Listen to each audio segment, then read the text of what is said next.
Pemikiran dan institusi politik Islam di Indonesia, khususnya periode pra-kolonial, merupakan wujud penerjemahan dari tradisi politik Islam yang berkembang di dunia Muslim ke dalam sistem sosial politik dan budaya Indonesia. Penerjemahan ini merupakan bagian inheren dari mode penerimaan ajaran Islam yang sejalan dengan konteks Indonesia. Oleh karena itu, di samping unsur-unsur politik Islam secara umum, pemikiran dan institusi politik Islam Indonesia juga mengandung unsur-unsur lokal yang berasal dari masa pra-Islam. Mode penerimaan inilah yang berlangsung sejalan dengan perubahan dan perkembangan sejarah yang menjadi dasar corak pemikiran dan tradisi politik Islam Indonesia. Di kerajaan, proses Islamisasi berlangsung bersamaan dengan kegiatan perdagangan. Islam sejak awal memang menjadi bagian dari sistem kekuasaan yang berpusat di kerajaan. Dalam budaya politik kerajaan, raja menempati posisi sentral tidak saja secara politik, tetapi juga budaya dan agama. Dari raja, kekuasaan tersebut berpusat.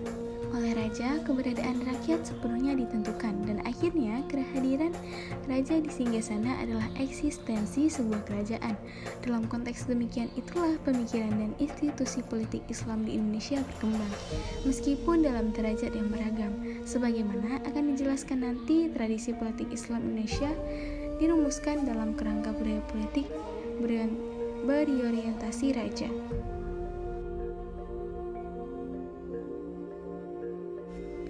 Samudra Pasai berdiri menjadi kerajaan Islam pada akhir abad ke-13.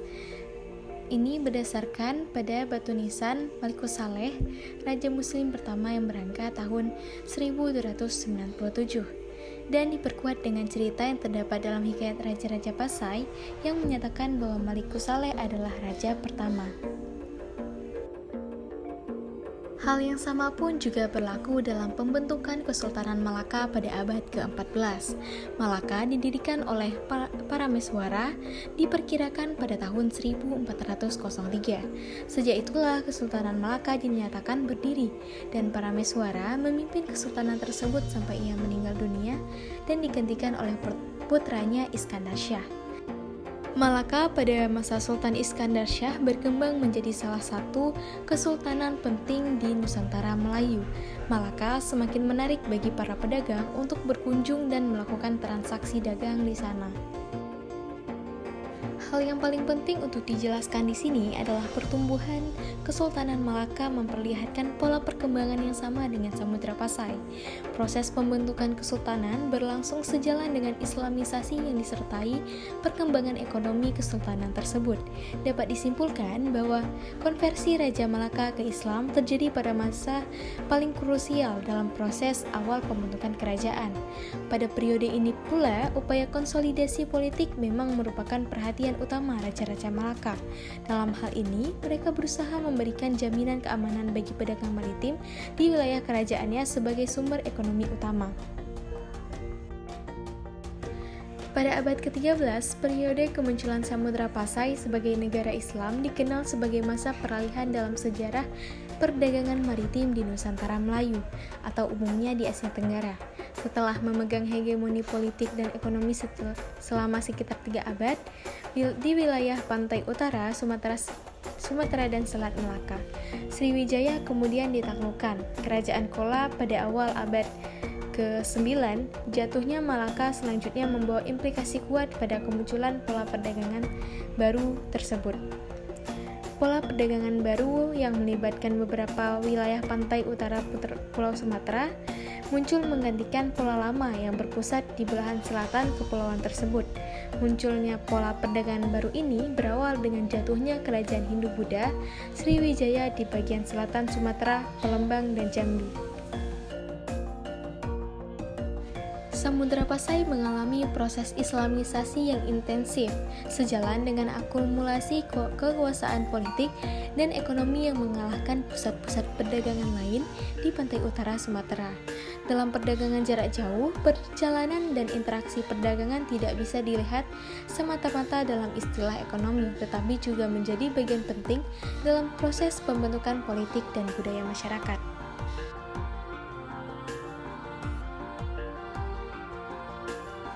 Keberadaan ulama di Indonesia tidak bisa dipisahkan dari proses sejarah Islam.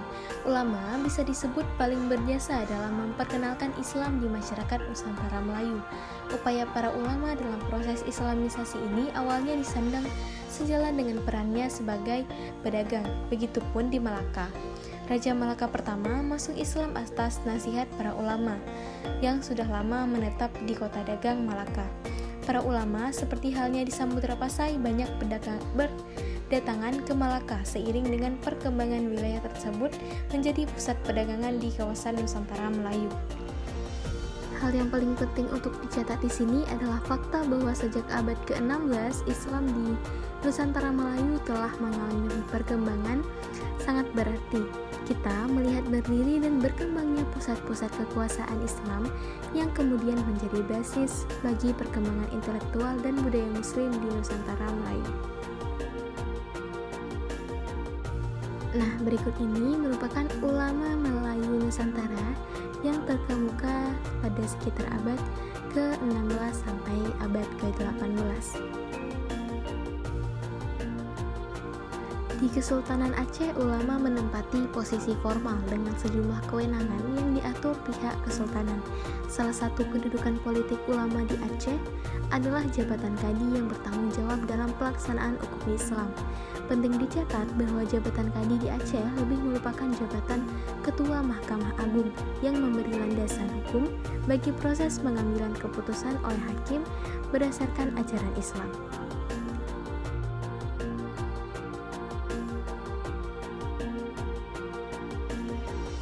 Kehadiran Islam di dunia Melayu melahirkan proses reorientasi budaya politik pra-Islam. Dalam reorientasi inilah peran ulama menjadi aktor intelektual dalam penerjemahan Islam dalam kerangka budaya politik Melayu yang berorientasi raja.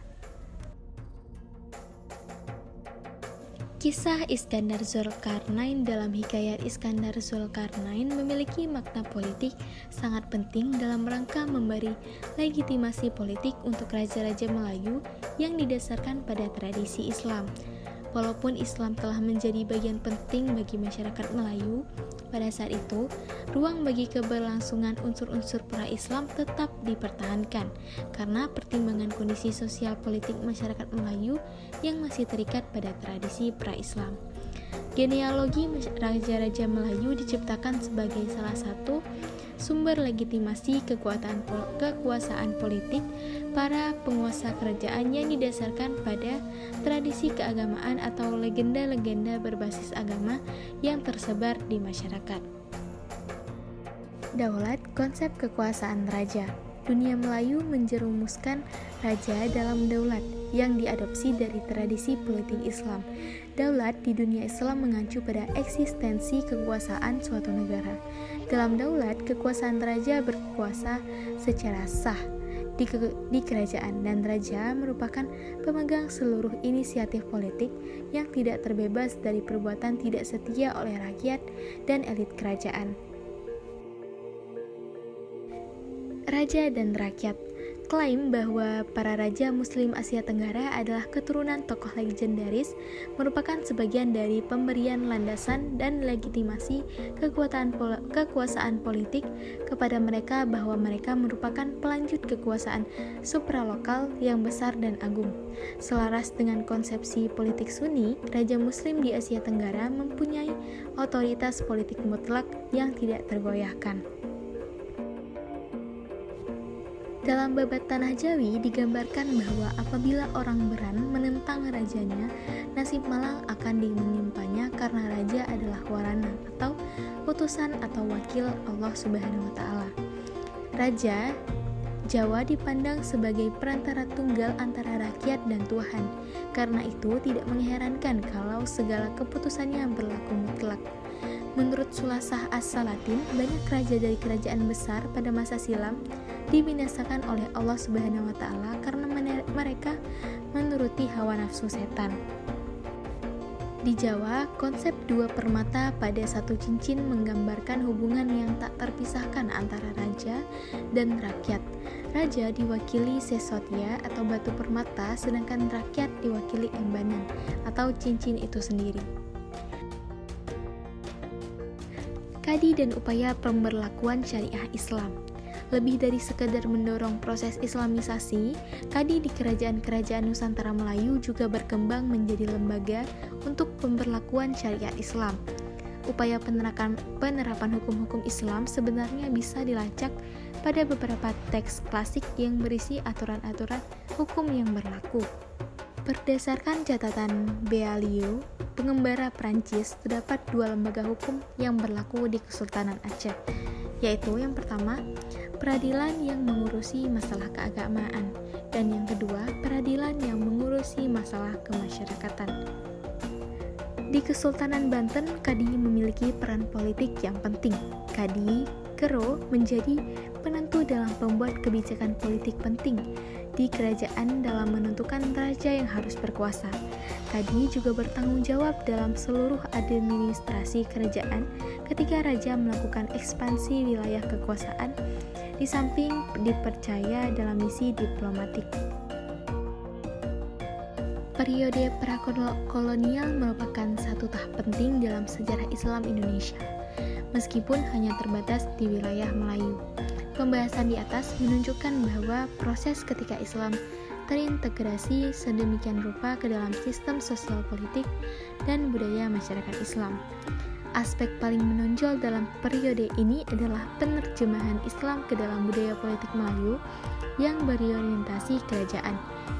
Meskipun tentu saja bukan satu-satunya, pemikiran politik membentuk satu unsur penting dalam pemikiran Islam periode ini. Sekian presentasi dari saya. Saya ucapkan terima kasih dan maaf atas segala kesalahan. Assalamualaikum warahmatullahi wabarakatuh.